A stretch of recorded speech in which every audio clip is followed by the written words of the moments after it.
You know, it's not often I would do something to correct what you've just seen, but there was a gap in that is notable and lamentable. And so I would just like to immediately follow up and say that in the conversation in that excellent video, there was a mention of the tech team.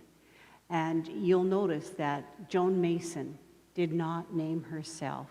And so, Joan, we thank you for the long, hard work you do on our behalf.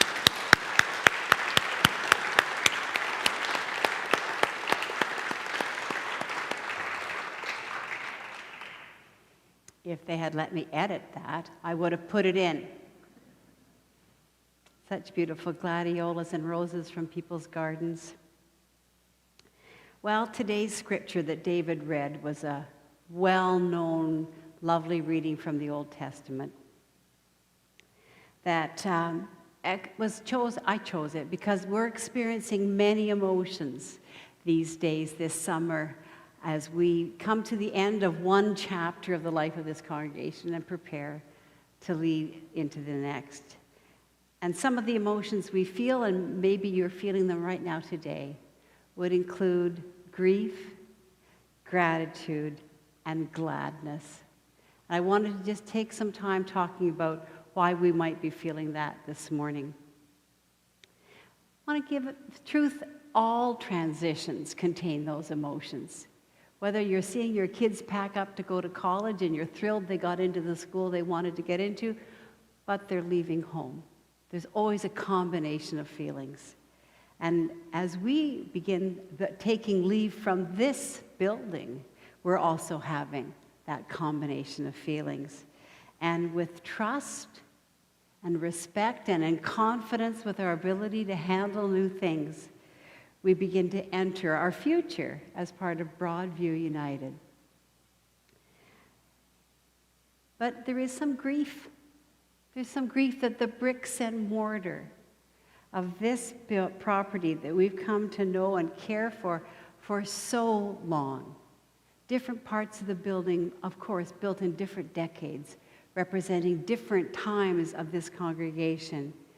But soon it will not be the place where we worship. And so this morning we express deep gratitude for all the good that has flowed into the neighborhood around us and warmed the hearts of generations who've come in this door to be part of First United Church and then First Metropolitan United Church. People who sat in these pews and these chairs and the pews around in the gallery. The people who have watched us from the very beginning online when we were one of very few churches in Canada doing that. How about the folks who cooked in the kitchens, all those wonderful pictures of the dinners. But also, Sunday after Sunday, having coffee together after church. I remember when I first came before COVID, there was soup and letters for Amnesty International. And how about the gang that sang in this choir loft? We have much to be grateful for, and we can't name them all, and we don't have to.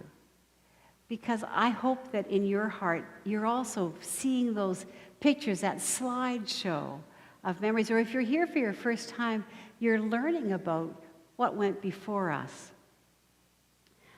But that was the Hebrew Scriptures. There's a time to be born and a time to die. The Christian Scripture adds another really wonderful thing. Don't forget, a time to be born, a time to die, and a time to rebirth. Because Christianity is a religion of faith in resurrection.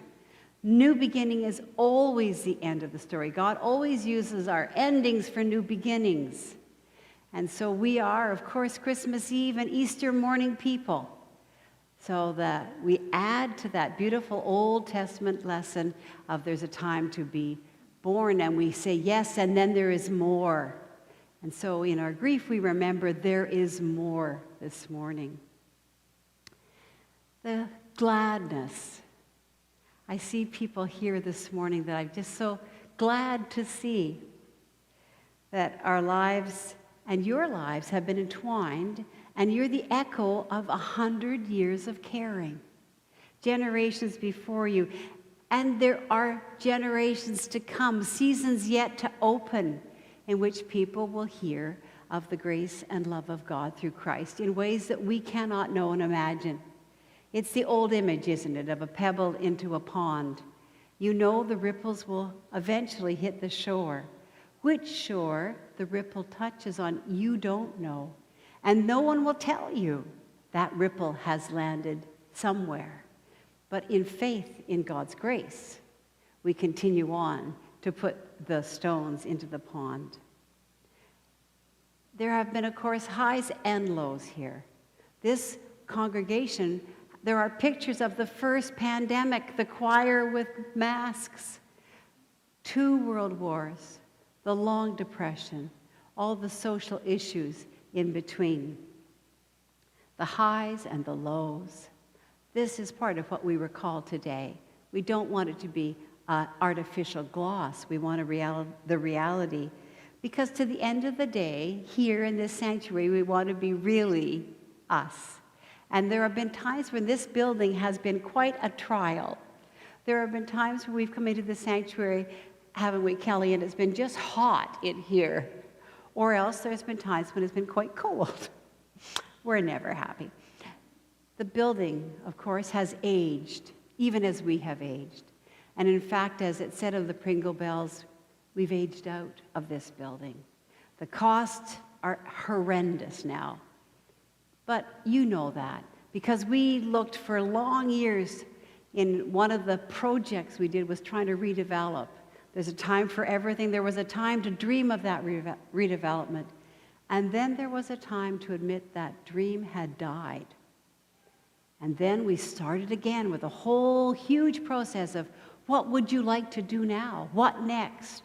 And we met in focus groups, we met online, we talked, came down to a few possibilities, and chose so strongly to amalgamate. And so that's the chapter that awaits us. But our appreciation, our affection for 932 Balmoral will always be part of who we are. That quilt of fabric will always be part of the comforter of our spiritual lives, and we honor and respect that, and we are glad to have it. We will adjust, we will adapt, and we will delight in our new home at the church that was once known as St. Aidan's United. There are many bridges ahead to cross. We know that. We have each other to cross with. We have other congregations we have watched make this journey. The people from Metropolitan made this journey. The people from the Congregationalist Church many years ago made this journey. Bridge crossing is something that actually we're quite good at once we get started. So from the very early days of Victoria, when the first Presbyterians, Methodists, and Congregationalists arrived here, in the early days, I guess with the gold rush, to today, there have been many changes. We have done so much, encouraged by the grace and the love of God.